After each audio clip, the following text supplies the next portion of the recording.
ॐ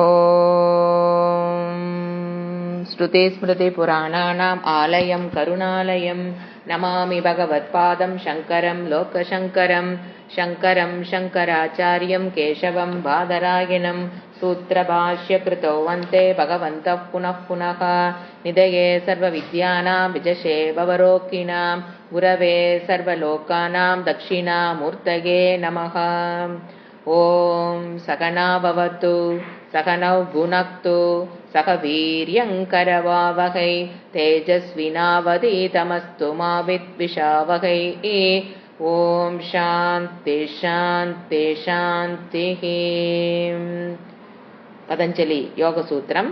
योगेन चित्तस्य पदेन वाचां मलं शरीरस्य च वैद्यकेन यो भागरोत्तमं प्रवरं मुनीनां பதஞ்சலிம் பிராஞ்சலிரானதோஸ்மி. நாம் இரண்டாவது பாதம் சாதனா பாதத்தில் இருக்கோம். சமாதி பாதம் முடிஞ்சு இரண்டாவது பாதம் சாதனைகள் உண்டான பாதம். சாதனை பற்றி சொல்லக்கூடிய பாதம். சாப்டருக்கு பேர் பாதம்னு சொல்லுவோம், சாதனா பாதம்.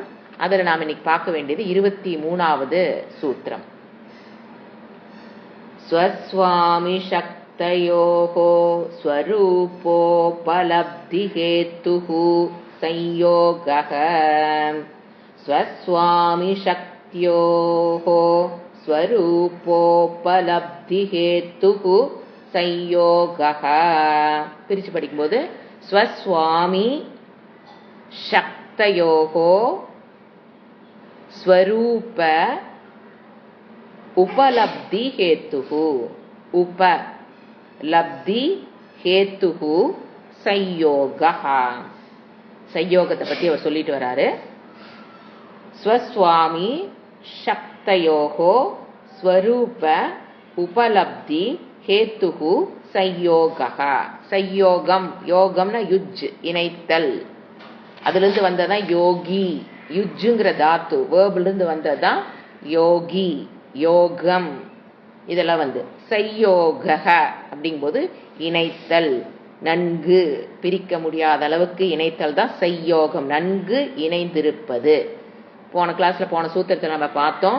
சம்யோகம் என்பது அவர் திருக்கு திருஷ்யம், ஒரு பொருளை அறிபவன் அறிபடு பொருள் இரண்டையும் நம்ம என்ன பண்றோம், விருத்தியா வெளியில் தெரிகிற பொருள் அறிபடு பொருளாக மனதில் விருத்தி ரூபமாக தோன்றும் பொழுது அந்த விருத்தி அறிபடு பொருளை பற்றிய அந்த ஆக்காரத்தையும் அறிபவன் இந்த ரெண்டையும் சேர்ந்து புரிந்து கொள்ளுகிறோம். இந்த நான்கிறதும் அந்த அகம்பிருத்தி, அதுதான் நான் சொல்லுவோம். அதையும் அந்த இதம், இந்த பொருள், இதம்ங்கிறது இந்த உலகத்துல எந்த பொருளை பாக்குறீங்களோ, எந்த சப்தத்தை கேட்கிறீங்களோ, எதை ருசிக்கிறீங்களோ அது வந்து விருத்தியாகத்தான் நமக்குள்ள அது அறிவு ஞானம் ஏற்படுகிறது. மனதில் விருத்தி தான் ஏற்பட்டு அதுதான் ஞானத்தை கொடுக்குது. அப்ப அந்த விருத்தியையும் அறிவோடு பொருளை பற்றிய விருத்தியையும் அந்த நான்கிற தத்துவம் திருக்கு அறிபவன், அந்த விருத்தியை அறிபவன், அந்த அதுவும் விருத்தி தான். அந்த அகம் விருத்தியையும் இதம் விருத்தி, அறிபவன் விருத்தி தாட், அறிவடு பொருள் விருத்தி தாட், இத ரெண்டையும் தனித்தனியா இருக்கிற விஷயத்த ஒன்னு சேர்ந்து சம்யோகம். அதுதான் சம்சாரஸ்ய காரணம், துக்கம். அது என்ன சொல்றாரு இவரு, பிரித்து அறிதல் வேண்டும். இது சாதாரணமாகவே யாரு சேர்த்து வச்சா, அது சாதாரணம், பொதுவான எல்லா மக்களும் அப்படித்தான் அறிந்து கொண்டிருக்கிறார்கள். எப்படி, அறிபவன் ஒரு விருத்தி, நான் அறிவடு பொருள் ஒரு விருத்தி, ரெண்டையும் பிரித்து அறியாமல் இணைத்து சம்யோகம், அது நஷ்டம் ஆகணும். அந்த சம்யோகம் என்ன ஆகணுங்க, பிரியணும். அந்த சம்யோகம் நஷ்டம் ஞானிக்கு ஏற்பட்டு விடுகிறது. இந்த சேர்ந்திருத்தல் பிரிதல் என்பது ஞானிக்கு ஏற்பட்டதுனால அவர் சம்சார துக்கத்திலிருந்து விடுபட்டு விட்டார். அந்த சம்யோகம் அனஷ்டம், நஷ்டமடையாத வரைக்கும், சேர்த்து புரிந்து கொள்கிற வரைக்கும் துக்கம் இஸ் இன்எவிட்டபிள். சம்சார துக்கம், சம்சார துக்கம்ங்கிறது மனதில் இருக்கிற துக்கம். எதிராக துவேஷம், கர்வம், கோபம், பொறாமை, பிறப்பு, இறப்பு எல்லாமே சம்சாரம். அது நஷ்டம் ஆன ஞானி, சையோகம் நஷ்டமான ஞானிக்கு அவர் சம்சாரத்துல விடுதலை பெறாருன்னு பார்த்தோம். அது சையோகம் அப்படியே நஷ்டம் அனஷ்டம், சையோகம் பிரியாத அப்படியே சேர்த்து புரிந்து கொள்ற வரைக்கும் தான் நமக்கு சம்சாரம்ங்கிறத பார்த்தோம். இப்ப இவர் என்ன சொல்றாரு, அந்த ஸ்வஸ்வாமி மீனிங் எழுதிக்கலாம். ஸ்வஸ்வாமி சக்தியோகோ ஸ்வரூப உபலப்தி ஹேத்துகு சையோகா. அதாவது என்ன சொல்றாரு, அந்த ரெண்டையும் பிரகிருதி அல்லது அனாத்மா, அந்த பிரம்ம இருவருடைய சக்தியை உணர்வதற்கு காரணமாக இருப்பது சேர்க்கை. எது பிரகிருதியும் அனாத்ம தத்துவமும் பிரம்மம் இரண்டையும் சேர்த்துதான் நம்ம புரிஞ்சுக்கிறோம். அந்த இருவருடைய சக்தியை உணர்வதற்கு காரணமாக இருப்பதே இந்த சேர்க்கை தான்.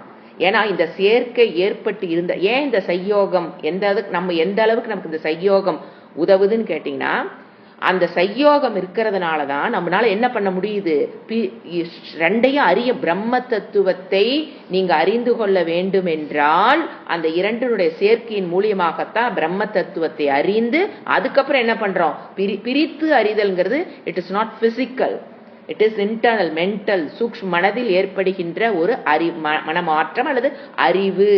பிரித்தல்ங்கிறது நாட் பிசிக்கல். அப்போ இது ரெண்டு சேர்ந்து இருக்கிறதுனாலதான் நம்ம என்ன பண்றோம், பிரகிருதிங்கிறது என்னது, அறிவடு பொருள், திருஷ்யம் தான் பிரகிருதின்னு சொல்லலாம், அனாத்மான்னு சொல்லலாம். அனாத்மானாலும் பிரகிருதினாலும் மாயைனாலும் அறிவடு பொருள்னு சொன்னாலும் திருஷ்யம்னு சொன்னாலும் ஒண்ணுதான். இன்னொன்னு என்னது, திருக்கு, அறிபவன்னு சொன்னாலும் பிரம்ம தத்துவம்னு சொன்னாலும் ஆத்மான்னு சொன்னாலும் ஒண்ணுதான். இந்த இரண்டும் சேரும் போதுதான் ஈஸ்வர என்ன ஏற்படுகிறது, ஈஸ்வர தத்துவத்தை நாம் அறிந்து கொள்ள முடிகிறது.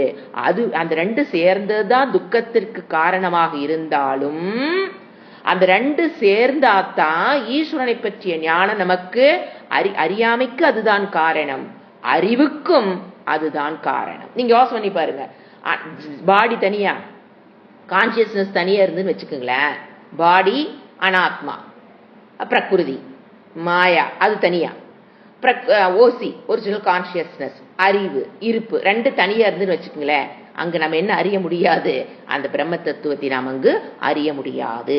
சோ இது ரெண்டு சேர்ந்து இருப்பதுதான் துக்கத்திற்கு காரணம். சேர்ந்து இருக்கும் போதுதான் நாம் ரெண்டையும் பிரித்து, அதாவது ரெண்டையும் அறியக்கூடிய சக்தி, ரெண்டு வெவ்வேறு சக்தியாக நாம் புரிந்து கொள்வதற்கு இந்த சேர்க்கை அவசியம்.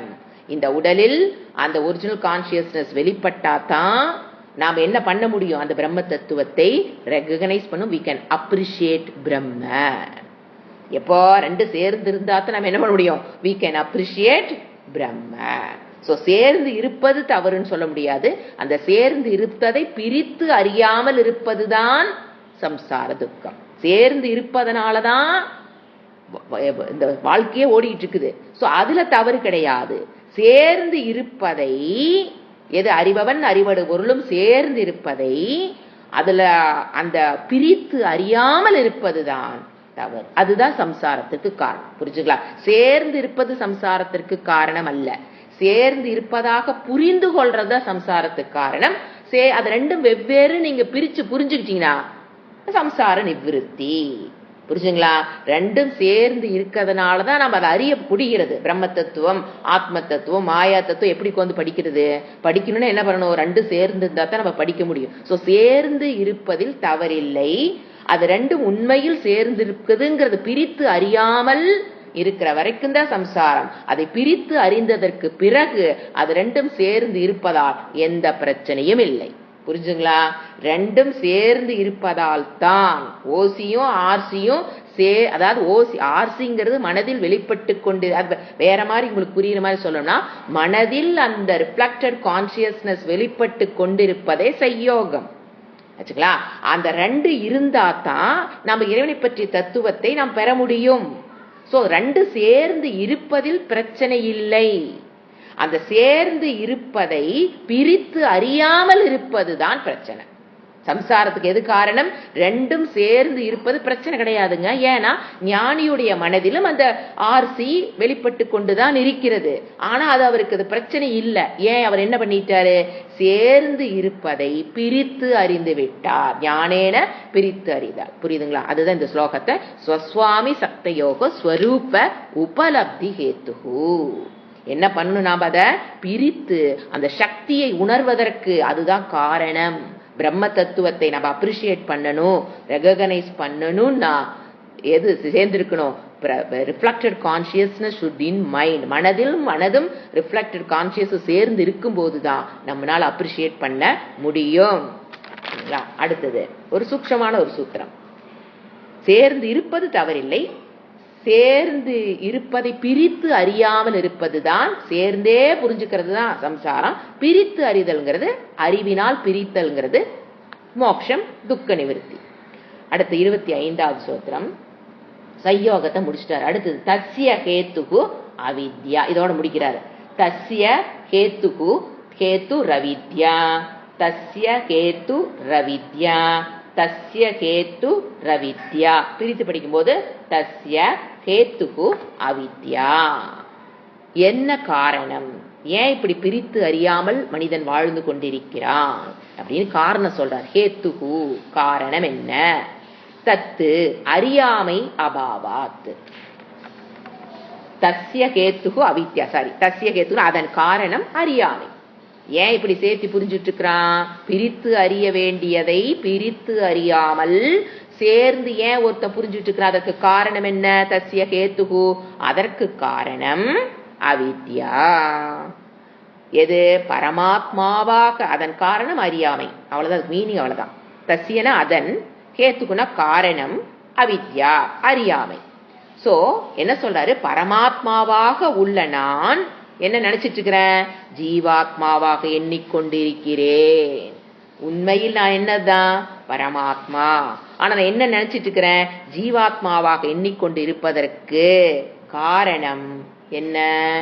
அறியாமை, அவித்யா. காரணம் மட்டும் சொல்ற, அவித்யை தான் காரணம். ஒரு சின்ன சூத்திரம். அடுத்தது 25வது சூத்திரம். தத்து ததபாவாத் சையோகாபாவோ ஹானம் தத்ருஷேகே கைவல்யம். கைவல்யம்னா மோக்ஷம். ததபாவாத் சையோகாபாவோ ஹானம் தத்ருஷேகே கைவல்யம்.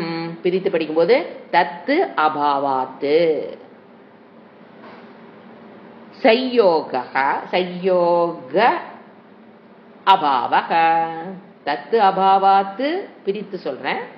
தத்து அபாவாத்து சையோக அபாவக. தத்து அபாவாத்து சையோக அபாவக. ஹானம் தத்து திருஷேகே. ஹானம் அப்படியே போட்டுக்கலாம். தத்து அடுத்த வேர்டு திருஷேகே பிரிக்கணும். தத்து திருஷேகே அடுத்த வேர்டு கைவல்யம். அதுல இருக்க அப்படியே போட்டுக்கலாம், கைவல்யம். சோ எப்படி பிரிக்கணும்? தத்து அபாவாத்து சையோக அபாவக. ஹானம் தத்து திருஷேகே கைவல்யம். தத்து அபாவாத்து எது? மேல என்ன சொன்னாரு? அறியாமை. அது இல்லாத போது, அறியாமை இல்லாததால். தத்துங்கிறது போன சூத்திரத்தோட கனெக்ட் பண்ணிக்கணும். புரோனவுன். போன சூத்திரத்துல எதை பத்தி பேசினாரு? அறியாமை தான் காரணம். பிரித்து அறியாமல் இருப்பதற்கு காரணம் என்ன? அறியாமைன்னு சொன்னாரு. அப்போ தத்து அந்த அறியாமை அபாவாத்து, அறியாமை இல்லாததால்.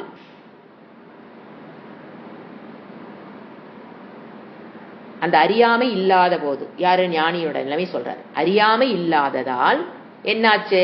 சையோக அபாவக. சையோகம் என்ன ஆயிடுச்சு? இல்லாமல் ஆக்கப்பட்டு விட்டது.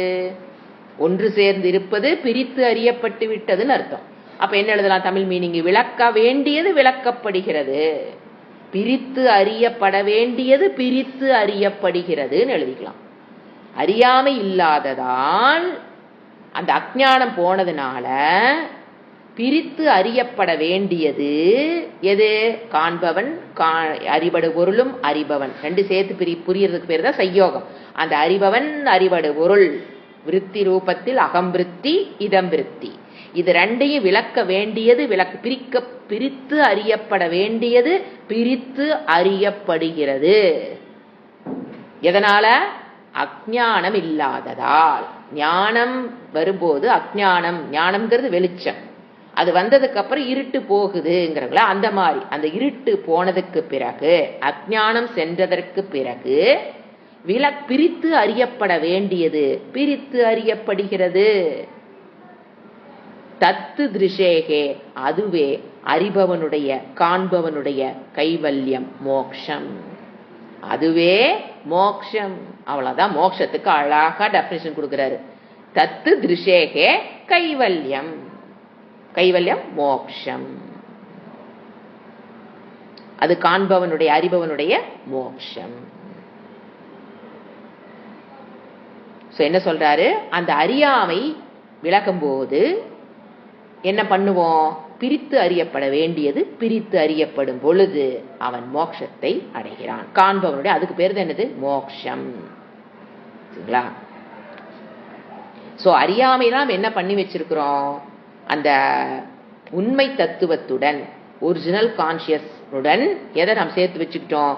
மாயா, பிரகிருதி, இந்த சரீரத்தையும் அந்த கான்சியஸ்னஸையும் ஒன்னாக சேர்த்து நாம புரிந்து சேர்க்கிறது. அதை நீக்கிவிட்டால் தெரிவது திருக்கு மட்டுமே. பிரித்து அறியும் போது நம்ம எதை மட்டும்தான் பார்க்கிறோம்? அறிவது திருக்கு. அறிவடு பொருள் நான் அல்ல. எது அறிவடு பொருள்? என் மனம் என்னால் அறியப்படுகிறது. சோ அது அறிவடு பொருள். It's an object, not me. Subject object இங்கிலீஷ்ல சொன்னோம்னா ஈஸியா புரிஞ்சுக்கலாம். சப்ஜெக்ட் ஆப்ஜெக்ட பிரித்து அறிவதே மோக்ஷம். எது சப்ஜெக்ட்? நான். என் மனம் ஆப்ஜெக்ட். என்னுடைய புத்தி ஏன் ஆப்ஜெக்ட். எனக்கு தெரியுது என் மனதில் என்ன இருக்குன்னு எனக்கு தெரியுது. I am not mind. Mind is an object. I am the subject. So மனம் ஆப்ஜெக்ட், புத்தி ஆப்ஜெக்ட், என்னுடைய இந்திரியங்கள் ஆப்ஜெக்ட், இந்த சரீரம் ஆப்ஜெக்ட், நான் சப்ஜெக்ட். இந்த ரெண்டையும் சேர்த்து புரிந்து கொள்வதால் தான் சம்சாரம். பிரித்து அறியும் போது மோக்ஷம். எதை ரெண்டையும் பிரிக்கணும்? Subjective objective. அவ்வளவு. அதை தான் அவரை அந்த இங்கிலீஷ் புரிஞ்சுக்கிட்டீங்கன்னா எதுல உங்களுக்கு புரியுதோ அதில் புரிஞ்சுக்கலாம். தமிழ்ல புரியுறவங்க புரிஞ்சுக்கலாம். சில பேருக்கு இங்கிலீஷ் சொல்லும் போது ஈஸியா புரியும். ஏன்னா சப்ஜெக்ட் ஆப்ஜெக்ட்ங்கிறது ரொம்ப ஈஸி டு அண்டர்ஸ்டாண்ட். அதனால சொன்னேன். புரியாதவங்க தமிழை மட்டும் எடுத்துக்கலாம். ஸோ அதை ரெண்டையும் பிரிச்சு அறிஞ்சிட்டோம்னா, பிரிச்சு போடுற பிசிக்கலா பிரித்தல் அல்ல, ஞானேன அறிவினால் இரண்டையும் பிரித்து கண்டோம் என்றால் அதுதான் கைவல்யம். விளக்கப்பட வேண்டியது அறியப்பட வேண்டியது விளக்கிறது, அல்லது அறியப்பட வேண்டியதை அறிதல், விளக்கப்பட வேண்டியதை விளக்குதல், அதுதான் கைவல்யம். மோட்சத்துக்கு உண்டான டெஃபினிஷன் சொல்லிட்டாரு. அடுத்தது 26வது சூத்திரம். இதுக்கு என்ன வழி? ரெண்டை பிரித்து அறிவதற்கு என்ன வழி? உபாயம். விவேக்யாதி ரவிப்ளவா ஹானோபாயக. விவேக்யாதி ரவிப்ளவா ஹானோபாயக. விவேக்யாதி ரவிப்ளவா ஹானோபாயக. இது எப்படி பிரிச்சு அன்வயம் பண்ணணும்? விவேக கியாதிஹி ரேபாசந்தி கியாதிஹி. அடுத்தது அவிப்ளவா, ஆ போட்டுக்கணும். அவிப்ளவா ஹானோபாயக. விவேக கியாதிஹி அவிப்ளவா ஹானோபாயக. விவேக கியாதிஹி, விவேகத்தை, அவிப்ளவா, விப்ளவனா விட்டு விட்டு செய்யறது, அவிப்ளவனா இடைவிடாது பயில்வது. Without any gap you should listen the class. அந்த விவேகத்தை எப்படி பண்ண முடியும்? By attending the class only you can do விவேகா. பிரித்து அறிதல் அது எப்ப பண்ண முடியும்? கிளாஸ் அட்டன் பண்ணும் போதுதான் உங்களுக்கு அதை பிரித்து அறிதல் நடைபெறும். அப்போ என்ன சொல்றாரு? விவேகத்தை பிரித்து அறிகிற அந்த விசாரத்தை, வேதாந்த விசாரத்தை, வேதாந்த வகுப்புகளை இடைவிடாது அவிப்ளவா, இடைவிடாது பயில்வது அறியாமையை ஒழிக்கும் வழி. அது ஒண்ணுதான் அறியாமையை ஒழிக்கும், வேற எந்த வழியும் கிடையாது. நான்ய பந்த வித்யதேய நாய. இதை தவிர நமக்குள் இருக்கிற அறியாமையை ஒழிப்பதற்கு வேறு வழி கிடையாது. சோ விவேகத்தை என்ன பண்ணணும்? இடைவிடாது. இன்னைக்கு இந்த பிரச்சனை வரமுள்ள, கிளாஸ் கேட்கல, அந்த பிரச்சனை என்னால் வரமுள்ள, ஒரு 10 நாள் கேப், மறுபடியும் ஒரு 10 நாள் வருது, மறுபடியும் ஒரு 10 நாள், அது இடைவிட்டு படிக்கிறது. கேப் இல்லாம இருக்கணும். அந்த ஞானத்தை நம்ம ஸ்பரிக்கிற வரைக்கும், நமக்கு அது தர்சனம் ஆகிற வரைக்கும் விடாமுயற்சி, தீவிர முமுட்சுத்துவத்தை அவர் சொல்றாரு. என்ன சொல்றாரு? இடைவிடாத பயிற்சி எல்லாம் என்ன குணம்? தீவிர முமுட்சுத்துவம். முமுட்சுத்துவம்னா மோட்சத்தை நான் அடைய வேண்டும், மோக்தும் நான் விடுதலை பெற வேண்டும். மோக்தும் இச்சுகு முமுட்சுகு, தீவிர முமுட்சுகு. இடைவிடாத முயற்சி செய்தால் மட்டுமே என்ன நடக்கும்? அந்த விவேகத்தை இடைவிடாது பயில்வதுதான் அறியாமையை போக்கக்கூடிய ஒரே வழி. ஹான உபாயம் அப்படின்னு என்ன? நீக்கும் வழி. ஹானம்னா நீக்குதல். ஹன் தாத்து, ஹன் டு கில். இங்க ஹான உபாயம்னா நீங்குவதற்கு வழி. எது? அவித்யா நீங்குவதற்கு ஒளி உபாயம் கூறப்படுகிறது. என்ன விவேகம்? எது நித்தியம், எது அனித்தியம், எது ஆத்மா, எது அனாத்மா என்று பிரித்து அறிவதுதான் விவேகம். அது ஒண்ணுதான் உன்னுடைய அறியாமையை போக்கும். அவிப்ளவாங்கிறத வந்தீங்கன்னா, நீங்க சமஸ்கிருத வேர்டை கொஞ்சம் நீங்க சிந்தனை பண்ணோம்னா, விப்ளவா விப்ளவானாங்க பழைய வாசனைன்னு ஒரு அர்த்தம் வரும். இம்ப்ரெஷன்ஸ், அதுக்கு விப்ளவான்னு வரும். பழைய வாசனைகளால், பழைய வாசனைகள், இது அவிப்ளவான்னு பார்க்கும்போது பழைய வாசனைகளால் பாதிக்கப்படாத சரியான அறிவு. பழைய வாசனை என்ன? நான் இந்த சரீரம், அதான நான், இந்த மனம் நான், இந்த கண்ணு நான், இந்த சரீரம் நான். இது வாசனை. இதனால் அவிப்ளவனாங்க பழைய வாசனைகளால் பாதிக்கப்படாத சரியான அறிவு வர வரைக்கும் இடைவிடாது பயிற்சி. புரியுதுங்களா எப்படி சொல்றாருன்னு? பழைய வாசனைகள்லாம் போற வரைக்கும் இடைவிடாத முயற்சி. என்ன பண்ணணும்? விவேகம், பிரித்து அறிதல். ஏன்னா பழைய வாசனை என்னது? ஒண்ணு சேர்த்து வச்சு அறிஞ்சிருந்தோம் நான் சரீரம்னு. அது அந்த வாசனை எல்லாம் போற வரைக்கும். ஏன்னா ஞானம் ஏற்பட்டோன்னா வாசனை போகாது. நான் இந்த சரீரம் அல்லங்கிற ஞானம் நல்லா புரிச்சிருக்கும், நமக்கு நல்லா தெரியும். அகம் ஆத்மா, இந்த சரீரம் அனாத்மாங்க நமக்கு நல்லா தெரியும். ஆனா பழைய வாசனைகள், இம்ப்ரெஷன்ஸ் போறக்கு டைம் ஆகும். அதுதான் இட் நீட்ஸ் நிதித்தியாசனம். ஞானம் ஏற்பட்டோன்னா பல வாசனைக்கு, பழைய இம்ப்ரெஷன்ஸ் போகாது. அது திரும்ப நம்மள தொந்தரவு பண்ணிட்டு தான் இருக்கும். அது போறக்கு ஒரே வழி. பழைய வாசனைகள் போறக்கு என்னங்க வழி? என்னது? நான் இந்த சரீரம் புடிச்சு வச்சிருந்தேன் இல்லையா? ஏங்க அது நம்ம இந்த ஜென்மத்துல மட்டுமா புடிச்சு வச்சிருந்தோம்? கோடான கோடி ஜென்மம் இது முன்னால் எடுத்துட்டோம். எல்லா ஜென்மத்திலையும் நான் சரீரம்ங்கிற எண்ணத்துலதான் வாழ்ந்திருக்கோம். சோ அந்த வாசனை ரொம்ப ஆழமாக பதிந்து விட்டது. ஞானம் ஏற்பட்டவுடன் வாசனை காணாமல் போய்விடும். அது தொந்தரவு பண்ணாதுன்னு நினைக்கிறது முட்டாள்தனம். ஏன்னா அது ஆழமா பதிச்சு வச்சிருக்கோம். So it needs time. அந்த வாசனை போற வரைக்கும் என்ன பண்ண? அதுக்கு பேர் என்ன சொல்லுவோம்? நிதித்தியாசனம். நிதித்தியாசன வகுப்புகளை அட்டன் பண்றதுதான். சோ சிரவணம், மனனம், அந்த நிதித்தியாசனங்கிறது பழைய வாசனைகள் போற வரைக்கும், அதனால் என் மனம் பாதிக்கப்படாத வரைக்கும், எது நான் இந்த சரீரம்ங்கிறது என் நினைவுக்கு வராத வரைக்கும், நான் இந்த சரீரம்ங்கிறது நினைச்சு டிரான்சாக்சன் பண்ணாத வரைக்கும் முயற்சி தேவை.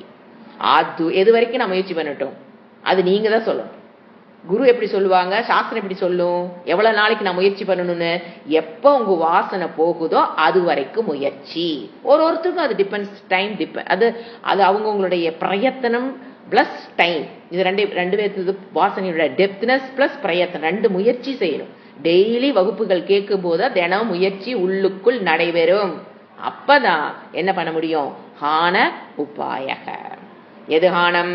அந்த அவித்யா அறியாமை போவதற்கு ஒரே வழி திருப்பி திருப்பி வகுப்புகளை கேட்டல், சிந்தித்தல். கேட்டுட்டு அப்படியே எஞ்சி போறதில்லை, அதை சிந்தித்தல். அந்த owning of the knowledge is very important. என்ன கிளாஸ் நடத்தினாங்களோ அது என்னதாகணும்னு நினைக்கணும். அது பேப்பர்ல நோட்ஸ்ல இருக்கலாம், ரெக்கார்டிங்ல இருக்கலாம். என்னதாயிருச்சா? அதுக்கு தான் என்ன சொல்லுவோம் இங்கிலீஷ்ல, owning of the knowledge is very important. அதுதான் அறியாமையை நீக்கும். அப்படி புரிஞ்சுக்கணும். அடுத்தது 27வது சூத்திரம். இது ஒரு ரொம்ப முக்கியமான சூத்திரம். இது ஒரு விளக்கம் அதிகமாக தேவைப்படுற சூத்திரம். தஸ்ய சப்ததா பிராந்த பூமிஹி பிரக்ஞா. பிரக்ஞானாங்க அறிவுன்னு அர்த்தம். என்ன சொல்றாரு? தஸ்ய சப்ததா பிராந்த பூமிஹி பிரக்ஞா. தஸ்ய சப்ததா பிராந்த பூமிஹி பிரக்ஞா. எப்படி பிரிக்கணும்? தஸ்ய சப்தா, சப்தான 7ன்னு அர்த்தம். 7 டைப், 7 டைப், 7 வகையான அர்த்தம். சப்தன 7, சப்ததா அப்படின்னா 7 வகையான. தஸ்ய, தஸ்யனா அவனுடைய அறிவு, பிரக்ஞான்னு அர்த்தம். தஸ்ய பிரக்ஞா, அந்த 2 வேர்டை சேர்த்து போட்டுக்கலாம். மீனிங் எழுதும்போது முதல் வார்த்தையையும் கடைசி வார்த்தையும் சேர்த்தி தஸ்ய பிரக்ஞா, அவனுடைய அறிவு. யாருடைய அறிவு? இந்த அறிபவனையும் அறிபடு பொருளையும் மனதில் பிரித்து அறிந்த அவனுடைய அறிவு. புரிஞ்சுங்களா? சையோகத்தை வியோகம் பண்ணின அறிவு, பிரித்து அறிந்த அறிவு. விவேகத்தினால் மீண்டும் மீண்டும் பயிற்சி இழவிடாத முயற்சி செய்து பிரித்து அறிந்ததனால் அந்த பிரக்ஞா, அவனுடைய அறிவு, அந்த ஞானியினுடைய அறிவு. சப்ததா 7 வகையான பிராந்த பூமிகி, உன்னதமான பூமிகளை அடைகிறதுனா உன்னதமான நிலையை அடைகிறது. பூமினா 7 வகையான பூமி நினைச்சக்கூடாது. அவன் மனது 7 வகையான விபூதிகளை அடைகிறது. விபூதின்னு சொல்லுவோம், அதுக்கு பேரு தன்மையை அடைகிறது. உன்னதமான பூமி. பிராந்த பூமிகினா டைரக்ட் மீனிங் உன்னதமான பூமி. ஆனா தமிழ்ல சொன்னா அது விபூதின்னு சொல்லலாம். அந்த தன்மையை அவனது மனம் அந்த மேலான 7 வகையான மேலான தன்மையை அவன் மனம் அடைகிறது. அதான் இன்டைரக்ட் மீனிங். டைரக்டா பாத்தீங்கன்னா 7 வகையான உன்னத பூமியை அடைகிறது. இப்ப நான் அது வாட்ஸ்அப்ல கொடுத்திருந்தேன், ஸ்பெல்லிங் மிஸ்டேக் வரக்கூடாதுங்கிறக்காக நான் கொடுத்திருந்தேன். அதுல என்னென்ன மனம் என்ன விதமான உன்னதமான நிலை அடையுதுன்னு 7ன்னு போட்டாரு. ஆனா அது 7 என்னங்கிறது அவர் சொல்லல, அதை நான் கொடுத்துருக்கேன். அது ஒன்னா பார்க்கலாம். யாருடைய அது? அந்த விவேக கியாதி, இடைவிடாமல் விவேகத்தை பயிற்சி செய்து அறியாமை நீங்கினால் அவனுடைய தன்மை, அவன் எந்த நிலைக்கு, அவனுடைய மனம், அவனுடைய மனம் அல்லது அவன் எந்த தன்மையை அடைகிறான். ஃபர்ஸ்ட் ஜிக்னாசா நிவிருத்தி. என்ன நடக்கும் அவனுக்கு? அந்த பிரித்து அறிந்தவுடன், அந்த ஞானம் ஏற்பட்டவுடன் அவனுக்கு என்ன நடக்குது? ஜிக்னாசா நிவிருத்தி அப்படின்னாங்க அறிவு பசி நீங்கிய நிலை. என்ன நடக்கும்? ஃபர்ஸ்ட் அறிவு பசி நீங்கிய நிலை. எப்படி? அப்பனா அதுக்கு மேல எதையும் கத்துக்க மாட்டானா? ஏன்னா அறிவு பசிதான் தீர்ந்து போச்சே. எனக்கு உதர்க்கமா பேசுறவங்களுடைய அர்த்தம் இப்படிதான் புரியும். அப்படி அர்த்தம் அல்ல. என்ன? அறிவு பசி தீர்ந்து போச்சுன்னா அவன் இனிமேல் எதுவும் படிக்க மாட்டான், பேனை போட்டுட்டு சும்மா அடியில படுத்துக்குவான், எந்த முயற்சியும் பண்ண. அறிவை பெறுவதற்கு, எந்த அறிவை பெறுவதற்கும் அவன் எந்த முயற்சியும் செய்ய மாட்டான் என்ற அர்த்தம் அல்ல. தெரியுதுங்களா? இது வாட்சியார்த்தம் எடுத்துக்கூடாது. லட்சியார்த்தமாக அறிவு பசி நீங்குது, அவருக்கு மட்டும்தான் நீங்குது, மற்றவர்களுக்கு அந்த அறிவு பசி நீங்குவது இல்லை. அப்படிங்கிறது என்ன அர்த்தம் அப்படின்னு பாத்தீங்கன்னா, இந்த உலகத்தில் இந்த அறிவை தவிர எது? இறைவனை பற்றிய அறிவு, ஒரிஜினல் கான்சியஸ்னை பற்றிய அறிவு, நீங்க எப்படி வேணா எடுத்துக்கலாம். இறைநிலை, இந்த ஞானம், ஆத்ம ஞானம், இந்த ஞானத்தை தவிர மற்ற எந்த ஞானத்தை நீங்க பெற்றீர்கள் என்றாலும், ஒரு வீடு கட்டுறது எப்படி நீங்க கத்துக்கலாம், ஒரு பெயிண்டிங் எப்படி பண்றது, ஒரு டிராயிங் எப்படி பண்றது, ஒரு மெடிசின் ஆப்ரேஷன் எப்படி பண்றது, எது வேணா வச்சுக்கோங்க. மற்றது எல்லாமே இது ஒன்ன தவிர மற்ற எல்லா ஞானங்களும் ரெண்டா பிரிக்கிறோம். இந்த ஞானத்தை ரெண்டா பிரிக்கிறோம். ஒன்னு ஆத்ம ஞானம், மற்றதெல்லாம் லௌகீக ஞானம் சொல்லுவோம். இந்த உலகத்தில் இருக்கிற எந்த விஷயம், ஒரு செங்கல் எப்படி பண்றது, வீடு எப்படி கட்டுறது, கண்ணாடி எப்படி செய்யறது, எது வேணா எடுத்துங்க. ஒரு சாஃப்ட்வேர்ல எப்படி செல்போன் எப்படி கிரியேட் பண்றது, டேப் எப்படி பண்றது, டிவி எப்படி பண்றது, அதோட ஆபரேஷன்ஸ் எப்படி பண்றது, இப்படி கோடிக்கணக்கான கோடான அறிவுகள் அதெல்லாம் ஒரு பக்கம் வச்சிருங்க. ஒன்னு இந்த பக்கம் ஆத்ம ஞானம், பிரம்ம ஞானம், அகம் பிரம்மாஸ்மிதி ஞானம், ஜீவ ஈஸ்வர ஐக்கிய ஞானம். இது இந்த பக்கம் வச்சுக்கோங்க. இந்த ரெண்டுக்கும் எதுல அறிவு பசி நீங்குது? இந்த ஆத்ம ஞானத்தை பெற்றவர்களுக்கு அறிவு பசி நீங்குது, மற்றவர்களுக்கு அறிவு பசி நீங்கல. அப்படின்னா என்ன அர்த்தம்னா, இந்த லௌகீக விஷய ஞானத்தில் நீங்கள் எந்த ஞானத்தை பெற்றாலும் அதில் நீங்கள் பூரணமான அறிவை பெற முடியாது. எந்த அறிவை நீங்க பெற்றாலும் என்ன தெரியும்? இன்னும் நான் கத்துக்க வேண்டியது எவ்வளவு இருக்கு, எனக்கு இன்னும் தெரியாதது இன்னும் எத்தனை இருக்குன்னு நம்ம கத்துக்குவோம். ஒன்ன தெரிஞ்சுக்கிட்டோம் அப்படின்னா, இப்ப வீடு கட்டுறது எப்படின்னு நீங்க ஒரு வீட்டை கட்டி ஒன்ன தெரிஞ்சுக்கிட்டீங்கன்னா அப்ப தெரியும் நாம் இன்னும் கத்துக்காதது எவ்வளவு இருக்குன்னு தெரியும். நீங்க ஐ டாக்டர் படிக்கிறீங்க, டாக்டர் படிச்சு அதை ஸ்பெஷலிஸ்ட் எடுத்துக்கலாமே. ஐ டாக்டர் படிக்கிறீங்கன்னா அது படிச்சதுக்கு அப்புறம் தான் தெரியும் இன்னும் என்னென்ன கண்ணுல நம்ம கத்துக்காத விஷயங்கள் என்ன இருக்குன்னு தெரியும். சோ அது என்னது? அறிவு பசின்னு புரிஞ்சுக்கணும்.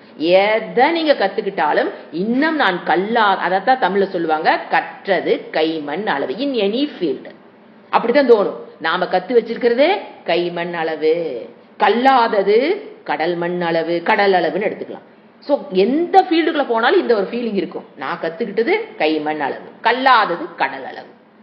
அதுதான் அறிவு பசி நீங்காத நிலை. ஏன்னா பசியோட வந்துதான் அவன் கத்துக்க ஆரம்பிக்கிறான். ஒரு வீடு கட்டுறது எப்படிங்கிற அந்த பசி, அந்த அறிவு, urge to know, urge to earn அல்லது urge to knowல உள்ள வர்றான். வந்ததுக்கு அப்புறம் அவனுடைய அறிவு பசி நீங்காது. ஏன்? அதுக்கப்புறம் கல்லாதது கடல்ல இருக்க போகுது. அது எத்தனை ஜென்மம் எடுத்தாலும் முழுமையாக கற்றுக்கொள்ள முடியாது. அதத்தான் என்ன சொல்றாரு? அறிவு பசி நீங்காது, ஜிக்னாசா நிவிருத்தி ஏற்படாது. ஆனால் இந்த பக்கம் வாங்க, ஆத்ம ஞானம், பிரம்ம ஞானம், அந்த ஞானத்தின் மூலியமாக நீங்க அந்த ஞானத்தை பெறும்போது அந்த ஞானம் பூர்ணம். அதுல இதுக்கு மேல நான் கத்துக்காததுங்கிறது எதுவும் கிடையாது. இட்ஸ் அ பூர்ண ஞானம். சம்சய ரஹித ஞானம் தான் பூர்ண ஞானம். அப்ப எனக்கு சம்சயம் இருக்குன்னு என்ன அர்த்தம்? இன்னும் அந்த சம்சயம் எல்லாம் விலகதான் நம்ம என்ன அடைய முடியும்? பூர்ண ஞானம். இதில் இதற்கு மேல் நான் கற்றுக்கொள்ள வேண்டியது எதுவும் இல்லைங்கிற ஸ்டேஜ் இந்த ஞானத்துல கிடைக்கும். பூர்ணம். அடுத்த பாயிண்ட், இது சம்சாரத்தை போக்கக்கூடியது, துக்கத்துக்கு நிவிருத்தி கொடுக்கக்கூடியது, ஆனந்த பிராப்தியை கொடுக்கக்கூடியது இந்த ஆத்ம ஞானம். பட் இந்த லௌகீக ஞானம் நீங்க எதை கத்துக்கினாலும் அது துக்க நிவிருத்தி, சம்சார நிவிருத்தியை தராது. நீங்க எவ்வளவு பிஹெச்டி வாங்க, நோபல் பிரைஸே வாங்கினாலும் அது சம்சார நிவிருத்தி, துக்க நிவிருத்தியை அதனால் கொடுக்க முடியாது. நோபல் பிரைஸ் வாங்கினா எவ்வளவு கண்டுபிடிச்சிருப்பான். அவராக இருந்தாலும் அவருக்கு வீட்டுக்கு போனா என்ன இருக்கும்? துக்கம். அதில் துக்க நிவிருத்தி அவருக்கு மனதில் ஏற்படாது. ஆனந்த பிராப்தி, துக்க நிவிருத்தி, மோக்ஷம் இஸ் நாட் பாசிபிள் இன் லௌகிக ஞானம். பட் இதுதான் என்ன வித்தியாசம். என்ன சொல்றாரு? அந்த பிரித்து அறிந்த அறிபவன் அறிவடு பொருளை பிரித்து விவேகத்தின் மூலியமாக பிரித்து அறியாமையை நீக்கிய அவனுக்கு அறிவு பசி நீங்கும். அடுத்தது ஜிகாசா நிவிருத்தி. ஜிகாசா, இத முஸ்லீம் இந்த வேர்டு யூஸ் பண்ணுவாங்க. ஜிகாசா நிவிருத்தி.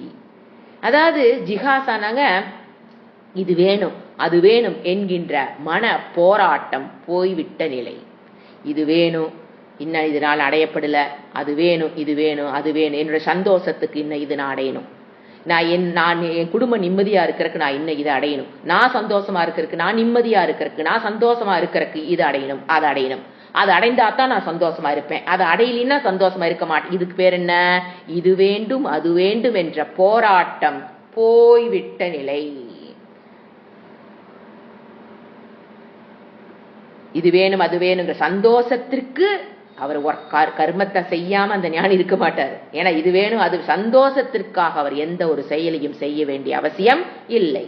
லோக க்ஷேமார்த்தம் அஞ்ஞானியை விட ஞானி அதிக கர்மங்கள் செய்து கொண்டுதான் இருப்பார். ஆனா மனதளவில் நோ டிஸ்டர்பன்ஸ். அதுதான் புரிந்து கொள்ளப்பட வேண்டிய விஷயம். இது வேண்டும் அது வேண்டும் என்ற போராட்டம் போய்விட்ட நிலை. அதான் ஜிகாசா நிவிருத்தி, இரண்டாவது நிவிருத்தி. ஏன் அந்த போராட்டம் இல்ல? அந்த ஆத்ம ஞானம் அவருக்கு என்னத்தை கொடுக்குது? பூரணம், பூரண திருப்தி, பூரண மன நிறைவு. அது தன்னில் தானே சுகித்துக் கொண்டிருப்பார். தன்னுடைய சந்தோஷத்திற்கு அவர் வெளியில் எந்த ஒரு ஆப்ஜெக்டையும் அல்லது எக்ஸ்பீரியன்ஸையோ பணத்தை எதையும் சார்ந்து அவர் இல்லை. அடுத்து மூணாவது பிரேப்சா நிவிருத்தி. பிரேப்சா நிவிருத்தி இதுவரைக்கும் என்ன சொல்றது? புதிதாக ஒன்றை அடைய வேண்டும் என்ற எண்ணம் இல்லாத நிலை. புதிதாக ஒன்றை அடையணும். டிஃபரண்ட், ஒரு ட்ரெஸ் போட்டா டிஃபரெண்டா இருக்கணும், ஒரு ஜுவல்ஸ் போட்டா டிஃபரெண்டா இருக்கணும். டிஃபரெண்டா இருக்கு, நல்லா இருக்கு, யாருமே போடாம நாம ஓட்டிருந்தோம்னா அது திருப்தி. அப்படிதானே? அந்த எண்ணம் இல்லாத நிலை. புதிதாக ஒன்றை அடைய வேண்டும். யாரிடம் இல்லாததை நான் வாங்கணும், யாருமே கட்டாத வீட்டை நான் கட்டணும், யாருமே உடுத்தாத சீலையை நான் உடுத்தணும், யாருமே போடாத நகையை நான் போடணும், யாருமே பேசாத பேச்சை நான் இது எப்படி இதெல்லாம் நடக்குமா என்ன? இது ஒரு என்ன சொல்றது? இது ஒரு ப்ரொஜெக்ஷன் ஆஃப் த மைண்ட் தான். அது மற்றவங்களிருந்து நம்மளை பிரித்து காமிக்கணும் அப்படிங்கிறது. நான் மற்றவங்களோட நான் டிஃப்ரெண்டா இருக்கணும்னு நினைக்கிறது. நீங்க லாஜிக்கா யோசனை பண்ணி பாருங்க. இட் இஸ் என்ன சொல்றது? குறையுள்ள மனம், நிறைவை தேடுகின்ற மனம். நிறைந்த மனம் தேடாது. டிஃபரெண்டா இருக்கணும், டிஃபரெண்டா ஒரு சின்ன ஒரு மோதிரமான கூட டிஃபரெண்டா இருக்கணும், யாரும் போடாத இருக்கணும், புதிதாக ஒன்றை, யாருக்கு இதுவரைக்கும் யாருக்கு பரிச்சயம் இல்லாத ஒன்றை. அப்படிங்கிற மோதிரம் வேணும் வாங்குறோம், புடவை வேணும் வாங்குறோம், தேவைக்கு வாங்குறோம், அது தப்பு இல்லை. டிஃபரெண்டா வாங்கணும்னு ஏன் நான் நினைக்கிறேன்? மற்றவங்களிடமிருந்து நான் டிஃபரெண்டா தோணணும்னு நான் ஏன் நினைக்கிறேன்? அப்ப என்ன நினைக்குது மனம்? குறை. We need recognition, longing, love அல்லது recognition from others. மற்றவங்க நம்மளை ரெகனைஸ் பண்ணணும்னு ஏன் நான் நினைக்கிறேன்? What is the problem in me? What is the thing பண்ணணும்? ஏன் I expect recognition from others, respect from others? ஏன் எதிர்பார்க்கிறேன்? மற்றவங்க மரியாதை நடத்தணுங்க, அதெல்லாம் வேற. ஏன் நான் எதிர்பார்க்கிறேன்? What is the problem? It is a problem. ஏன்னா எதிர்பார்த்தா அங்க கிடைக்காது, பிரச்சனை. ஏன் நான் எதிர்பார்க்கிறேன் மரியாதை? என்னிடம் எனக்கு வேணுங்கிற மரியாதை இருக்கும்போது, பூரணமான மரியாதை இருக்கும்போது நான் மற்றவங்களோட ரெகக்னிஷனை எதிர்பார்க்க மாட்டேன், ரெஸ்பெக்ட் எதிர்பார்க்க மாட்டேன். அதுக்கடி சுவாமிஜி சொல்ற அருமையான உதாரணம். வயிறு நிரம்பி இருந்தால் நம் அடுத்த இட்லிக்கு ஆசைப்பட மாட்டோம். ஆசைப்படுறோம், அடுத்த இட்லி சாப்பிடலான்னு ஆசைப்படுறோம் என்றால் வயிறு குறையாக இருக்கிறது என்று அர்த்தம். அதை போல மனம் குறையாக இருப்பதால் தான் எதை எதிர்பார்க்கிறோம்? ரெஸ்பெக்டையும் ரெகக்னிஷனையும் லவ்வையும் அங்கு வெளியிலிருந்து எதிர்பார்த்துட்டு இருக்கிறோம். இது இவர் என்ன சொல்றாரு? இந்த மாதிரி புதிதாக ஒன்றை பிரேப்சா அடைய வேண்டும் என்ற எண்ணம் இல்லாத நிலை. நான் பூரணக அப்படிங்கிற அறிவு அவருக்கு வந்துருது. அறிவு வந்து விட்டதால் இதை அடைஞ்சுதான் நான் திருப்தியா இருக்கணுங்கிற நிலை அவருக்கு கிடையாது. அடுத்து நாலாவது சிக்கீர்ஷா நிவிருத்தி. சிக்கீர்ஷாங்க கிரு தாத்து, கீர்ஷாங்கிறது இச்சா, கிருனா கர்மா ஆக்ஷன், இச்சானா ஆசை. அது சிக்கீர்ஷா. அந்த வேர்டு எப்படி வந்தது? இச்சா, கர்த்தும் இச்சா, கர்த்தும் இச்சா நிவிருத்தி. அதான் கர்த்தும் இச்சானாங்க இதை செய்யணும், அதை செஞ்சணும், இதை முடிச்சுட்டு அதை முடிக்கணும், அதை முடிச்சுட்டு அதை முடிக்கணும், அது இப்ப செய்யணும், அது இந்த மாதிரி ஒரு இச்சை போய்விட்ட நிலை. ஒரு பிரஷர், இது செய்யணும் அது செய்யணும், அப்படி ஓடணும் இப்படி ஓடணும், பிரஷர், அது இல்லாத நிலை. மனதுக்குள்ள எப்படி இருக்கும்? செய்ய வேண்டியதை செய்து முடித்த ஒரு நிலை. எல்லா கர்மங்களும் செய்வாருங்க அவரு. மனதில் டிஸ்டர்பன்ஸ் இல்லாம செய்யறது. ஒரு சாத்விக மனதோடு போதும் என்ற மனநிலை அடைந்ததற்கு அப்புறம் கர்மத்தை செய்து கொண்டுதான் இருப்பார். ஆனா என்ன சொல்றது? அந்த செயலில் என்ன இருக்கும்? ஒரு இது எது இருக்கக்கூடாது? ஸ்பீடு இருக்கக்கூடாது. அதுல வேகம் இருக்கலாம் இல்லைங்களா, வேகமா செய்யலாம். ஆனா அந்த அந்த ஒரு ப்ரெஷர் இருக்கும்போது தவறுகள் நடக்கிறதுக்கு வாய்ப்புகள் அதிகம். தப்பும் தவறுமா செஞ்சிருவோம். ஒரு ப்ரெஷர் இருக்கும்போது, ப்ரெஷர் இல்லாம ரிலாக்ஸ்டா செய்வோம். அப்படி புரிஞ்சுக்கணும். ஏன்னா எதையும் செய்து இவர் எந்த கற்பருத்தையும் செய்ய மாட்டாரு, இவர் சாமியார் ஆயிட்டாரு அப்படிங்கறது ஜென்ரலா ஒரு சொசைட்டி. இவர் சாமியார் ஆயிரம் எதையும் செய்ய மாட்டாங்க, அப்படி அல்ல. சாமியார் ஆகிறது வேற, இது வேற. சாமியார்னா வீட்டை விட்டுட்டு ட்ரெஸ்ஸை போட்டு வெளியே போனா அதுக்கு பேர் சன்னியாசம். அதுக்கும் அது போனவங்க இது கத்துக்கிட்டா அது அந்த பாதைக்கு இறைவன் வகுத்து கொடுத்த பாதை. புரிஞ்சுதா? இவ படிக்கிறவங்கள சன்னியாசி ஆவதற்காக நான் படிப்பது அல்ல. நிறைய பேர் ஸ்டூடெண்ட்ஸ் கேட்கறது, உனக்கு 35 வயசுல எதுக்கு இது? 35 வயசில் தான் எப்படி சந்தோஷமாக இந்த உலகத்தில் வாழ்வதுங்கிறது எப்ப கத்துக்கணும்? 35 வயசே லேட்டு. அதுல வேற எல்லாரும் கேட்கறாங்க, 35 வயசுலயே உனக்கு எதுக்கு இந்த கல்வி என்று. பணம் அந்த நேரத்தை நீ பணம் சம்பாதிக்கலாம் அல்ல. இதுல அறியாமையோட வெளிப்பாடு. அப்போ இது செஞ்சு முடிக்கணும் அப்படிங்கிற ஒரு ப்ரெஷர் இல்லாமல் ரிலாக்ஸ்டா அந்த கர்மத்தை செய்வார். அந்த மூடு கிடைக்கும் அவருக்கு. அந்த டிஸ்டர்பன்ஸ் இல்லாத அதாவது கர்மத்தை செய்யும் போது எந்தவித ப்ரெஷரும் இல்லாமல் அமைதியாக செய்கிற நிலை அவரும். No expectation, no hurry, but successfully he will finish the job. அதுல no doubt in that. Successfully he will finish. ஏன்னா மைண்ட் என்ன ஆயிருக்கு, without any disturbance he is doing the job. இல்லைங்களா? மனதளவில் எந்த டிஸ்டர்பன்ஸ் இல்லாம அந்த கர்மத்தை ஆக்ஷனை செய்யும் போது that action comes out beautifully. அதுல no doubt in that. But மனதளவில் எந்த பிரஷர், இது செய்யணும், செய்ய முடிக்கணும், இப்படியா போகணும், அப்படி ஆகணும், இந்த கர்மத்தை செஞ்சா, இந்த பிரஷர் அவரிடம் இருக்காது. No pressure, no tension.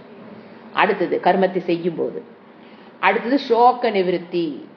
இந்த 4 இருக்குன்னு வச்சுங்களேன், கண்டிப்பா சோகம் அவரிடமிருந்து போயிடும். எது? ஜிக்னாசா நிவிருத்தி, ஜிகாசா நிவிருத்தி, பிரேப்சா நிவிருத்தி, சிகிர்ஷா நிவிருத்தி. இந்த 4 மனதொட்டு போயிருச்சு, நிவிருத்தி ஆயிருச்சுன்னா அதன் விளைவு அவர் மனதில் சோகம் என்பது நீங்கிவிடும். கண்டிப்பா அவர் மனதில் என்ன போயிடும்? சோகம். சோகம்ங்கிறது என்னது? இட்ஸ் அ பெயின் வேற, சோகம் வேற. பெயினும் போது இப்ப அடி வாங்கிட்டோம், பிளட் வருது, வலிக்குதுங்கிறது பெயின். இட் இஸ் நாட் சோகம். அதை சோகமா மாத்துறது என்னுடைய மென்டல் ப்ரொஜெக்ஷன். ஐயோ எனக்கு இப்படி ஆயிடுச்சே, ஐயோ எனக்கு மட்டும் இப்படி ஆயிடுச்சே, ஐயோ இது ஏதாவது என்னாவது ஆயிருமோ, துரு பிடிச்சது பட்டுருச்சே, உள்ள போய் நான் பிடிச்சு நான் செத்து போயிருவனோ, இந்த மாதிரி அது மென்டல் ப்ரொஜெக்ஷன் என்ன பண்ணுது? அதை சோகமாக மாற்றுவது வேற. அந்த சோகம்ங்கிறது அவருக்கு இருக்காது. அடிபட்ட pain will be there, but there will not be no சோகம், no mental projection, no imagination, no என்ன சொல்றது, பயந்துக்கிறது, அதெல்லாம் இருக்காது. அடுத்து என்ன சொல்றாரு? பய நிவிருத்தி. அத 6வதே போட்டுக்கலாம்.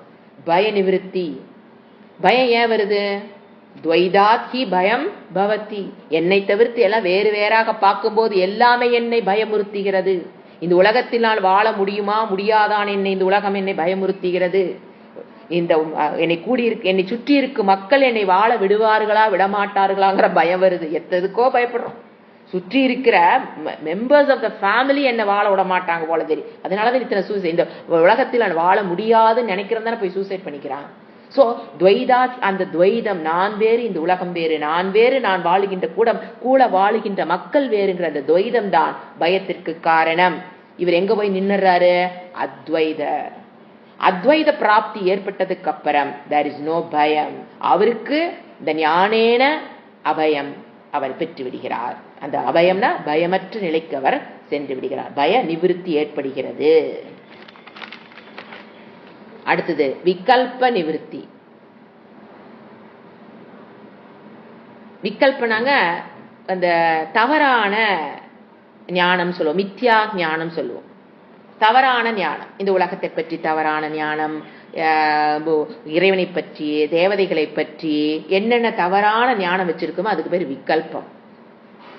இருக்கிறத இருக்கிற மாதிரி புரிஞ்சுக்காம தப்பா புரிஞ்சு வச்சிருந்தோம்னா அதுக்கு பேர் விகல்பம். அது நிவிருத்தி. இறைவனை பற்றியோ அல்லது உண்மை தத்துவத்தை, இந்த உலகத்தினுடைய உண்மை தத்துவை பற்றியோ, பிலாசபி ஆஃப் திஸ் வேர்ல்டு, இறைவன், நான், இறைவன், இந்த உலகம், இவைகளை பற்றிய தவறான அறிவு நிவிருத்தி ஆயிடும். அப்ப என்ன நடக்கும்? குழப்பம், மோகத்திலிருந்து அவன் விடுபடுகிறான். ஓகேங்களா? இது கிடைக்க என்ன செய்யணுங்கிறது அடுத்தது பதஞ்சலி ஆரம்பிக்கிறாரு. இங்கதான் மெயின் கான்செப்ட். அஷ்டாங்க யோகம் ஸ்டார்ட்ஸ் ஃப்ரம் 28 சூத்திரம், the famous part of Patanjali. அஷ்டாங்க யோகம் சொல்ற பாத்தீங்களா, அது இதுக்கெல்லாம் என்ன பண்ணணும்? யூ ஹாவ் டு பிராக்டிஸ் அஷ்டாங்க யோகம். எது இப்ப சொன்னார் பாத்தீங்களா, அந்த 7 நிவிருத்தி. தஸ்ய சப்ததா பிராந்த பூமிகி பிரக்ஞா. அந்த அறிவு ஏற்பட்டு எது அறிபவன் அறிவடு பொருளை பிரித்து அறிவதே ஞானம். அதுவே சம்சாரத்தை போக்கக்கூடியது. சம்சாரம் போனதுக்கு அப்புறம் துக்கம் நீங்குதல் என்றால் என்றன்னா எது நிவிருத்தி நடக்குது? ஆனந்த பிராப்தி, துக்க நிவிருத்தி. அது என்னென்ன நிவிருத்தி நடக்குது? ஜிக்னாசா நிவிருத்தி, ஜிகாசா நிவிருத்தி, பிரேசா, இதெல்லாம் நிவிருத்தி ஆறதுக்கு என்ன உபாயம் அப்படின்னா பதஞ்சலி என்ன சொல்றாரு? அஷ்டாங்க யோகம். இந்த இடத்துல இருந்து ஆரம்பிக்குது. மார்க் பண்ணிக்கங்க. 28வது சூத்திரத்திலிருந்து தான் அஷ்டாங்க யோகமே ஆரம்பிக்குது. ஃபர்ஸ்ட் படிக்கிற சூத்திரம் இது ஃபுல்லா பாத்தீங்கன்னா பேரா ஒரு 2-3 ஸ்லோகங்கள், ஜஸ்ட் மீனிங் மட்டும் எழுதி போயிட்டே இருக்கலாம். அதுக்கப்புறம் ஒன்னொன்னா விளக்குவாரு. யோகாங்கானுஷ்டானாத சுத்திக்ஷயே ஞான தீப்தி ரா விவேக கியாதேகே. பிரிச்சு சொல்ற ஈஸியா இருக்கும், அவங்க நல்லா சேர்த்து எழுதிருக்காங்க. யோகாங்கானுஷ்டானாத சுத்திக்ஷயே ஞான தீப்திரா விவேக கியாதேகே. பிரிக்கும் போது எப்படி எழுதிக்கணும்? யோக சின்ன சின்ன வேர்டை பிரிச்சு எழுதிக்கலாம்.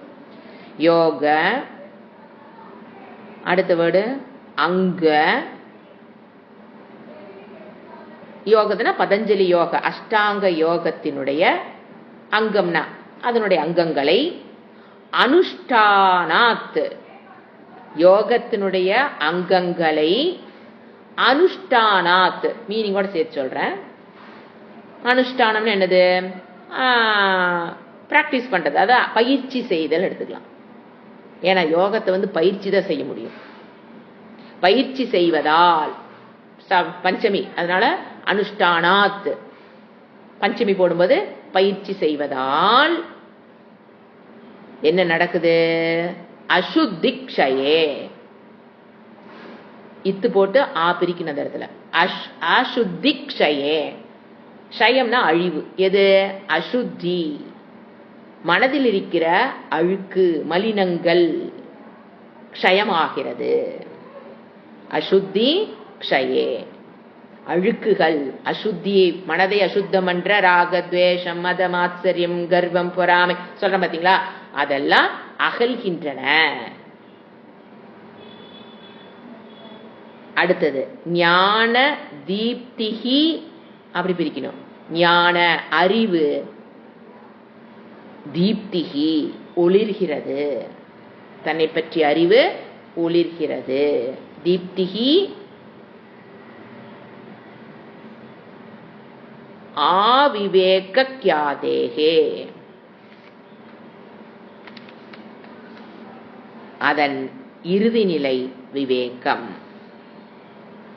அப் டு தட், எது வரைக்கும்? அதன் இறுதி நிலை விவேகம். பிரித்து அறிவதால் அறிவதிலிருந்து அது அவிவேகம். ஆவிவேக கியாதினா அதன் இறுதி நிலை விவேகம்.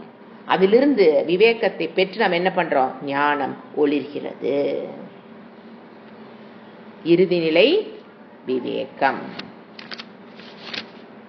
அந்த ஞானம் ஒளிர்வது என்பதனுடைய இறுதி நிலை என்னது? விவேக், பிரித்து அறிதல். எது அகம்பிருத்தி, எது இதம்பிருத்தி அப்படின்னு பிரித்து அறி. ஏன்னா அவர் தானே சொல்றாரு, 2 அறிபவன் அறிவடு பொருளை பற்றிய விருத்தி. அகம்பிருத்தி இதம்பிருத்தி நடிச்சிட்டாலும் சரி, அல்லது அறிபவன் திருக் திருஷ்யம் எடுத்துட்டாலும் சரி, அறிபவன் அறிவடு பொருள் எடுத்துட்டாலும் சரி, இது 2ஐயும் பிரித்து அறிதல் அதனுடைய இறுதி நிலை. இப்ப என்ன சொல்றாரு?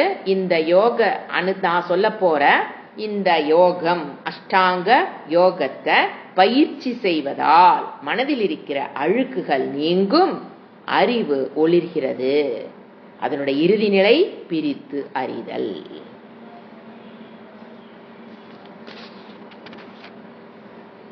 ஓகே, அடுத்தது இப்ப என்னென்ன அவரை பேர் சொல்ல போறார். சரிங்களா? அதாவது அந்த மனதை சுத்தம் செய்வதற்கு அஷ்டாங்க யோகம் பயன்படும்.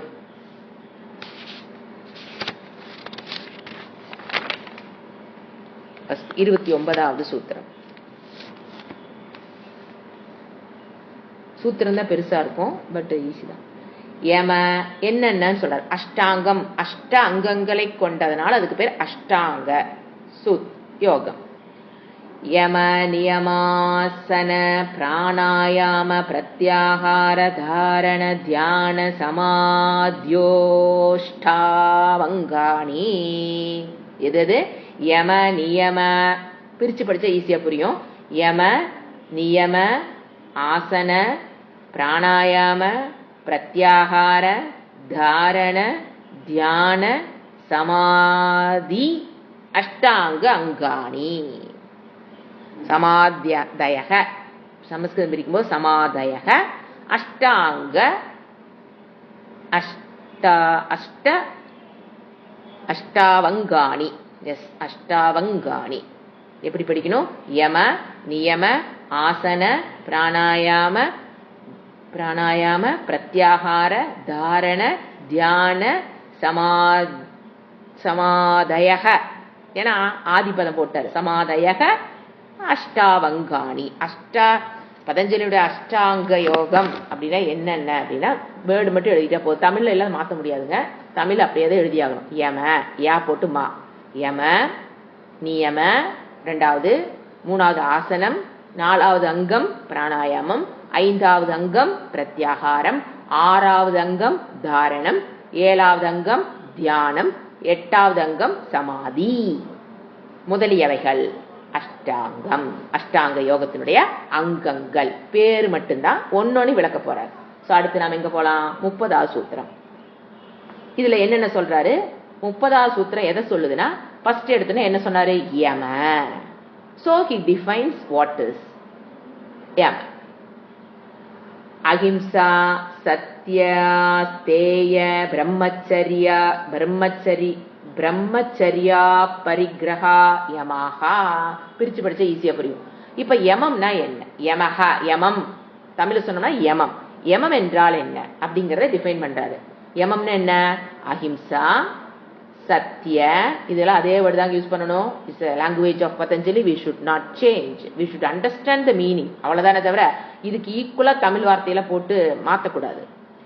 அஹிம்சா, சத்ய, அஸ்தேய, பிரம்மச்சரிய, அபரிக்கிரக, கிரகாஹா யமாஹா. அந்த விசர்க்க டிராப் ஆயிருக்கு.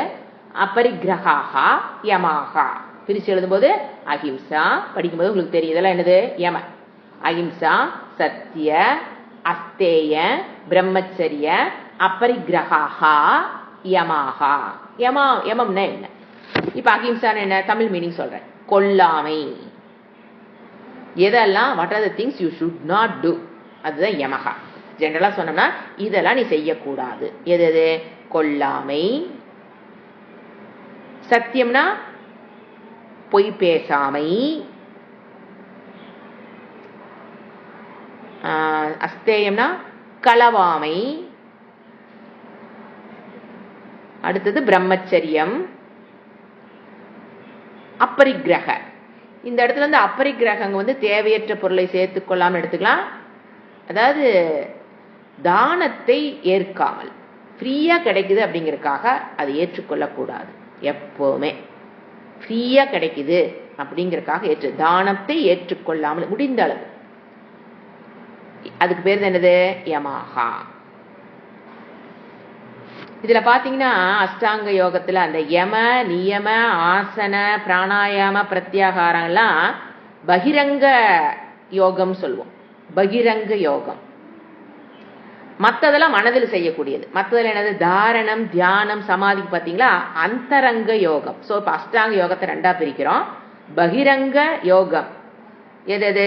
யம நியம ஆசன பிராணாயாம பிரத்யாகார பேர் என்ன? பகிஹி, பகிரங்கம். பகிரங்க யோகம்.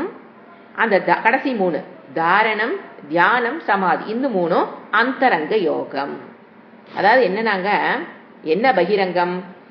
அந்த ஃபர்ஸ்ட் சொன்ன பாத்தீங்களா, பகிரங்கம்னா மனதை மறைமுகமாக கட்டுப்படுத்துவது. மனதை டைரக்டா கை வைக்க மாட்டோம், பட் மனதை மறைமுகமாக கட்டுப்படுத்துவதுதான் பகிரங்க யோகம். மனதை மறைமுகமாக கட்டுப்படுத்தணும்னா என்னென்ன ஃபாலோ பண்ணணும்? யமா, நியமா, ஆசன, பிராணாயாமா, பிரத்யாகாரா. இது மனதை மறைமுகமாக கட்டுப்படுத்தும். மற்ற 3 இருக்கு பாத்தீங்களா, நேரடியாக மனதை கட்டுப்படுத்துவது எது? தாரண, தியான, சமாதி. இந்த 3ம் மனதை நேரடியாக மைண்டை கட்டுப்படுத்தும். அவ்வளவுதான் வித்தியாசம். மொத்தமா அஷ்டாங்க யோகம் என்பது மனதை கட்டுப்படுத்தும். இதை நாம பயிற்சி செய்யணும். அஷ்டாங்க யோகம் இஸ் ஃபார் பயிற்சி. பண்ணும்போது மனம் கட்டுப்படும். இதெல்லாம் கட்டுப்படுத்துறதுக்கு உண்டான உபாயம். இதெல்லாம் இப்ப எதுக்கு படிக்கிற? அஷ்டாங்க யோகங்கிற ஃபர்ஸ்ட் செட் பண்ணிக்கணும். மனதை மனோ நிகிரகா, மனதை கட்டுப்படுத்தும் ஆகும். மனப்பிரசாதம் சொல்லலாம். மனப்பிரசாதம்ங்கிறது கிருஷ்ணனோட வேர்டு, பெற்றோட அவருக்கு மனப்பிரசாதம் பாரு. கட்டுப்பட்ட மனம் பிரசாதம், மனப்பிரசாதம் பாரு. அல்லது இன்னொன்னு சொல்லலாம், இது மன தூய்மை, அந்த வேர்டு சொல்லலாம். இதன் மூலியமாகத்தான் சர்வ துக்க நிவாரணம், துக்கத்திலிருந்து மனதில் இருக்கிற துக்கத்திலிருந்து விடுபடுவதற்கு உண்டான வழிதான் என்ன சொல்லி கொடுக்கிறார் அவரு? அஷ்டாங்க யோகம்.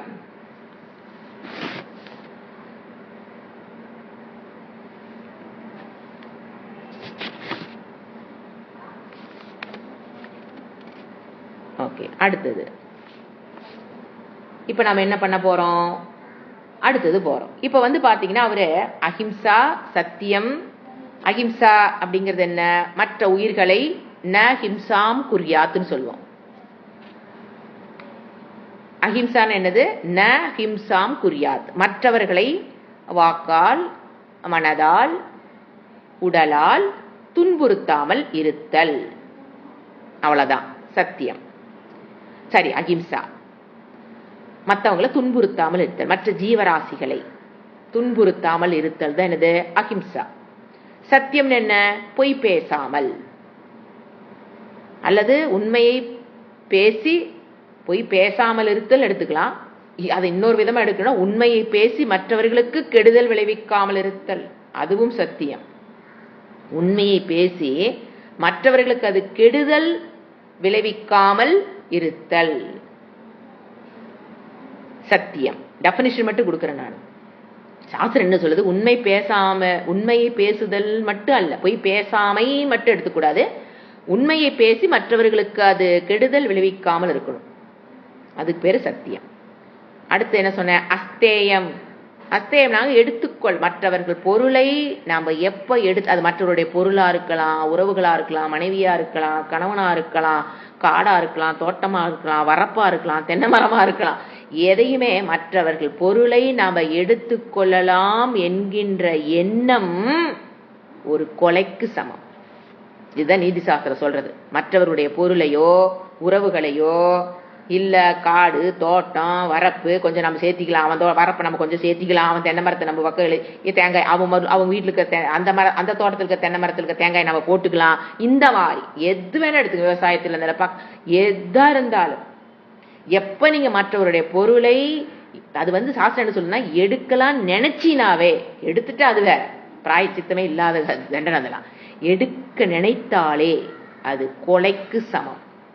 சரிங்களா? அடுத்தது என்னது? பிரம்மச்சரியம். அதாவது பால் உணர்வை முறைப்படுத்தணும். உடல் ஒழுக்கம், ஆண் பெண் உறவு முறையாக இருக்க வேண்டும், அதுதான் பிரம்மச்சரியம். பாலுணர்வை முறைப்படுத்துதல். அடுத்தது அபரிக்கிரக. இது என்ன சொன்ன? அபரிக்கிரகங்கிறது நம்ம 2 விதமா பார்க்கலாம். அதாவது ஃப்ரீயா கிடைக்குது அப்படிங்கறக்காக போய் அதை வாங்கி வைத்துக் கொள்ள கூடாது. புரிஞ்சுங்களா? எந்த முயற்சியும் இல்லாமல் ஒரு பொருள் எனக்கு கிடைக்குதுன்னா அந்த பொருள் நான் அதை வாங்கக்கூடாது. அதுதான் சாஸ்திரம் சொல்றது. நீ முயற்சி செய்து பெறுவது வேற. இந்த உலகம் இப்ப இதுக்கு பின்னாலதான் போகுது. எது? முயற்சி இல்லாமல். இப்போ ஒருத்தர் கூலி வேலைக்கு வராங்க, அவங்க 500 ரூபாய் பணம் வாங்குறாங்க, 600 ரூபாய் 1000 ரூபாய் வாங்குறான்னு வச்சுக்கல. அந்த பணத்துக்குண்டான உழைப்பை கொடுத்து அந்த பணத்தை வாங்கினாங்கன்னா அது அவங்களுக்கு நல்லது. இது அவங்க என்ன பிளான் பண்றாங்க, எவ்வளவு ஏமாத்த முடியுமோ ஏமாத்தி காசு வாங்கிட்டு போறது புத்திசாலித்தனம் நினைக்கிறோம். அது அப்படி அல்ல. அது என்னது, அப்பரிக்கிரக. அந்த மாதிரி தானத்தை ஏற்கக்கூடாது. அந்த பணம் என்ன, தானம் தானே, அவங்ககிட்ட இருந்து வந்த தானம் தானே. ஏன்னா இப்போ 500 ரூபா கூலி, அவங்க 200 ரூபா வேலை செஞ்சுட்டாங்க, அவங்க 500 ரூபா வாங்குறாங்கன்னா 300 ரூபா என்னது, ஓனர்கிட்ட இருந்து என்ன வாங்குறாங்க, அந்த முதலாளிகிட்ட இருந்து தானம். அப்படி யோசனை அவங்க இல்லைங்களா. 200 ரூபா வேலை தான் செஞ்சிருக்கோம், ஆனா என்ன கூலி வாங்குறோம், அவங்களுக்கு தெரியும், ஏமாத்துறது அவங்களுக்கு தெரியும். 500 ரூபா வாங்க வேண்டிய இடத்துல நான் 200 ரூபா செஞ்சிருக்கிறேன்னு அவனுக்கு நல்லா தெரியும். செஞ்சுட்டு 500 ரூபாய் வாங்கிட்டு போகும்போது அந்த 300 ரூபா அவங்களிடம் தங்காது. அது அவர்களுக்கு தெரிவதில்லை. தெரியுதுங்களா. அது அவங்களாகட்டும் நம்மளாகட்டும். இப்ப நாமளே ஒரு பொருளுக்கு உண்டான விலை 10 ரூபான்னு வச்சுக்கலாம். கீரைக்காரி ஒரு கட்டு 10 ரூபா 20 ரூபான்னு சொல்றாங்க. சொல்லும் போது நமக்கு தெரியும் அது கட்டினோட விலை 5 ரூபாயா தான் இருக்கு, இவங்க 10 ரூபா கேட்கறாங்க அப்படின்னு கொடுத்துடணும். அவங்க பாவம் வீதி வீதியா நடந்து அந்த 5 ரூபா கேட்கறாங்க போது நம்ம அதுல ஓரியாண்டு அதை 4 ரூபாய்க்கு வாங்கும் போது 1 ரூபா அவளுடைய பணத்தை நாம் திருடி விடுகிறோம். 5 ரூபா மதிப்புள்ள பொருளை நீங்க 4 ரூபாய்க்கு பேரம் பேசி வாங்கினா நம்ம நினைச்சுக்கிறோம் புத்திசாலித்தனம்னு. நல்லா யோசனை பாருங்க. 5 ரூபா பொருளை நீங்க 4 ரூபாய்க்கு வாங்குறீங்கன்னா 1 ரூபா பணம் அவள் பணத்தை நாம் திருடி விட்டோம். இந்த அளவுக்கு மனம் சூக்ஷ்ம புத்தி அடையணும். எப்ப அடையும், இதெல்லாம் பயிற்சி பண்ணா அடையும். ஐயோ அவ பணம் நமக்கு வேண்டாம், நம்ம காசு 1 ரூபா இருந்துட்டு போகுது, இந்த 7 ரூபா 5 ரூபா கட்டுக்கு அவ 7 ரூபா கேட்கறா, 10 வச்சுக்கோ, கொடுத்துட்டு வந்துட்டா அது மனசே பாருங்க நமக்கு சொல்லும், ரிலாக்ஸ்டா இருக்கும். தெரியுதுங்களா. நீங்க கம்மியா வாங்கி பாருங்க, மனசு அப்படியே உள்ள குத்திக்கிட்டே தான் இருக்கும். ஏன்னா அது அவமானம். சோ இதெல்லாம் என்னது, பிரம்ம. என்ன நம்ம நினைக்கிறோம் அப்பரிக்கிறோம்னா தேவைக்கு மேல் உள்ள பொருள்களை வாங்கி வைத்துக் கொள்ளுதல்ங்கிறது ஒரு மேலோட்டமான புரிதல் இல்லை, நான் சொல்லல.